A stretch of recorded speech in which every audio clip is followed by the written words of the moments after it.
노력도 좀 해봐라. 밖에 나가서 친구도 좀 만나고 영화도 좀 보고 그러면 되잖아.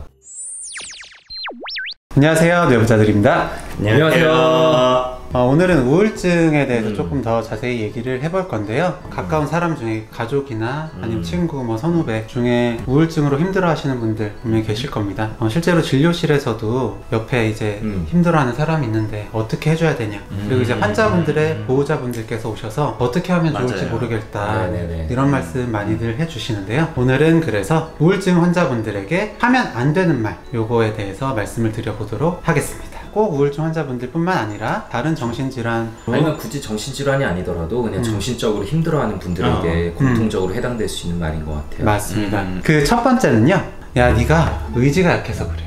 노력도 좀 해봐라. 밖에 나가서 친구도 좀 만나고 영화도 좀 보고 그러면 되잖아, 라는 얘긴데요. 단연코 1픽이죠, 1픽. 네, 이 우울증의 중요한 증상 중에 하나가 무기력감 그리고 흥미 저하인데요. 이런 증상들이 있다 보니까 뭘 해도 재미가 없고요, 뭘 할 에너지 자체가 없어요. 어떤 환자분들께서는 일어나서 씻는 것조차 힘들다, 그쵸, 밥 먹는 것조차 힘들다, 그래가지고 밥도 안 먹고 하루 종일 누워 계신 분들도 많은데. 그러니까요. 네, 이런 말씀을 하시는데 거기다 대고 네가 의지나 노력이 없다, 나가서 뭘 좀 해봐라 라는 얘기는 도움이 안 될 때가 많고요, 오히려 더 상처가 될 때가 많죠. 그 말 때문에 진짜 막 문을 오히려 잠그고 아예 소통을 더 안 하려고 하고 그러시는 분들도 많죠. 또 그런 경험이 상처가 돼서 말을 더 못하기도 하고. 맞아요. 진짜 내가 이런 단순한 것도 못하니까 내가 진짜 문제구나. 네, 이런 생각을 하기도 하시고요. 근데 너무 많이들 들으시더라고요. 이게 증상이라는 걸 이해를 못 하시니까 그냥 게으르다 이렇게 생각을 하시지. 마치 그냥 감기 걸려가지고 계속 기침하는 사람한테 너 왜 계속 기침하냐 라고 몰아붙이는 거랑 사실 똑같거든요. 충분히 이해를 해줘야 되고 이렇게 오히려 힘낼 수 있게 격려해줘야 되는 건데 몰아붙이는 건 단연코 좋지 않습니다. 네. 그 다음 두 번째, 나도 힘들어, 너만 힘든 거 아니야, 내가 더 힘들어, 너 힘든 정도는 아무것도 아니야.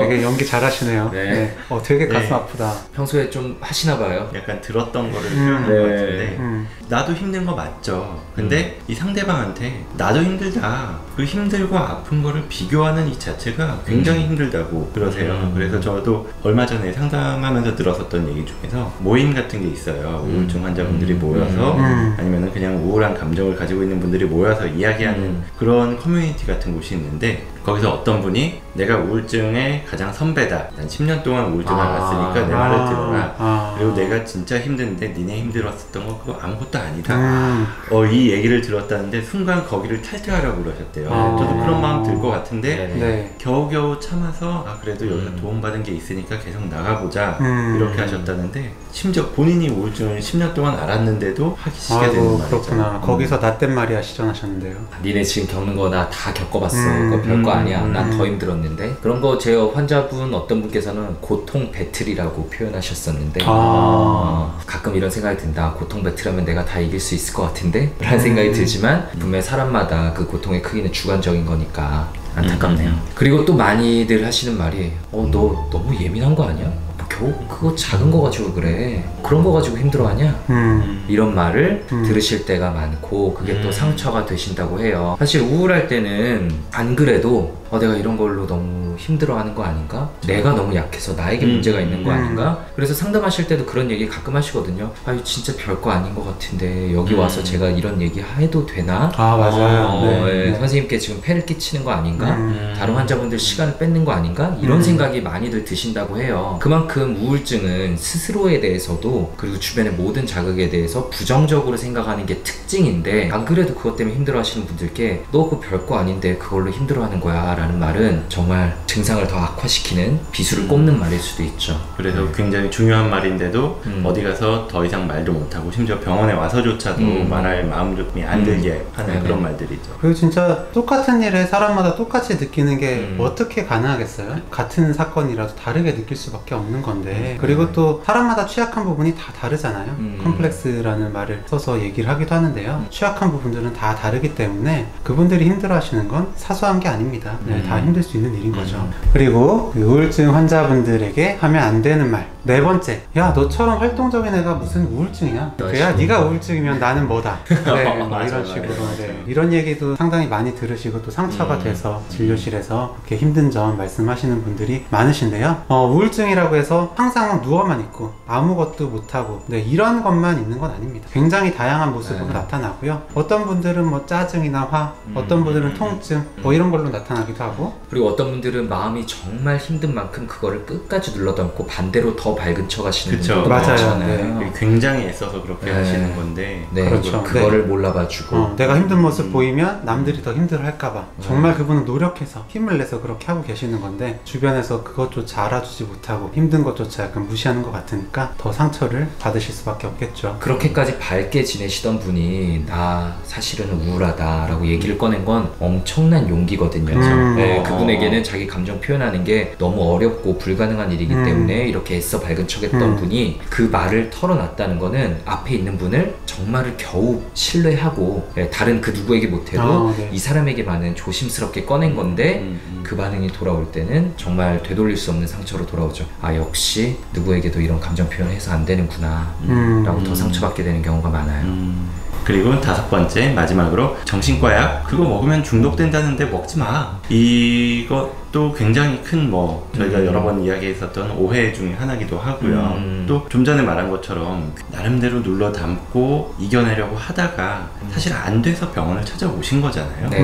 굉장히 큰 용기를 가지고 이제 나아져야겠다, 어떻게든 도움을 받아야겠다 해서 오셔서 설명을 듣고 처방을 받아서 먹기 시작했고, 나름대로 조금 효과를 보고 있는 것 같은데 또 그거 언제까지 먹을 거야? 이제 다 낫지 않았어? 이런 말 들으면 굉장히 혼란스러워지죠. 내가 진짜 나은 건가? 약이 그렇게 나쁜 건가? 온갖 생각이 들면서 굉장히 자신감도 떨어지고 다시 그런 경험을 하시는 분들이 많아요. 특히 어떤 특정 세대를 폄하하고 싶은 건 아닌데, 솔직히 그 어르신 세대에서는 정신과 약에 대한 부정적인 인식이 더 강하셨어서 그런지 환자분들이 겨우 좋아지신 타이밍에 위에서 굉장히 압박하시는 경우가 많아요. 너 언제까지 병원 다닐 거냐? 이제는 좀 좋아졌으면 네 의지로 극복해야지. 약 그만 먹어라. 좋지 않텐다. 근데 그렇게 말씀하시면 사실은 젊은 환자분들은 이제 경제적인 부분에서 부모님께 지원받는 경우가 많기 때문에 치료비도 사실은 거기서 나오는 경우가 많잖아요. 그래서 병원 오시는 거에 굉장히 부담스러워 하시고, 나는 정말 더 다녀야 될 것 같은데 솔직히 이제 힘들다. 카드 긁을 때마다 다 가기도 하니까. 그래서 정말 안타깝게 치료를 포기하시는 분들을 종종 뵙거든요. 사회적인 인식의 개선이 더 필요하겠다는 생각이 듭니다. 네, 진짜 걱정하시는 것만큼 그렇게 정신건강의 약과에서 쓰는 약물들이 그렇게 의존성, 그러니까 중독성이 큰 것도 아니고요. 생각하시는 것만큼 그런 부작용들이 큰 약들도 없습니다. 다른 과 약들보다 훨씬 안전하고 오래 드셔도 몸에 큰 부담이 없는 게 사실이거든요. 약에 대한 오해나 편견들도 정말 많이 줄어들었으면 좋겠고요. 네, 오늘 저희가 이렇게 말한 여러 가지 상황들에 환자분들께서 상처 입으시고, 그래서 더욱더 감정 표현을 못하는 사람이 되면서 우울증이 심해지는 경우가 많거든요. 그래서 주변 사람들의 따뜻한 반응, 그리고 약간은 전문성 있는 반응이 크게 도움되는 게 사실인데, 그렇다면 어떻게 해야 되는 거야? 라는 궁금증이 드실 것 같아요. 그거에 대해서는 저희가 다음 영상에 우울감을 표현하는 사람들에게 혹은 정신적으로 힘들어하는 사람들에게 어떻게 대해줘야 되는가 주제를 가지고 한번 얘기해 보도록 하겠습니다. 감사합니다. 감사합니다. 오늘 영상 조금이라도 재밌고 유익하셨다면 구독, 좋아요, 댓글 쓰기, 알림 설정까지 꼭 부탁드립니다. 감사합니다. 감사합니다.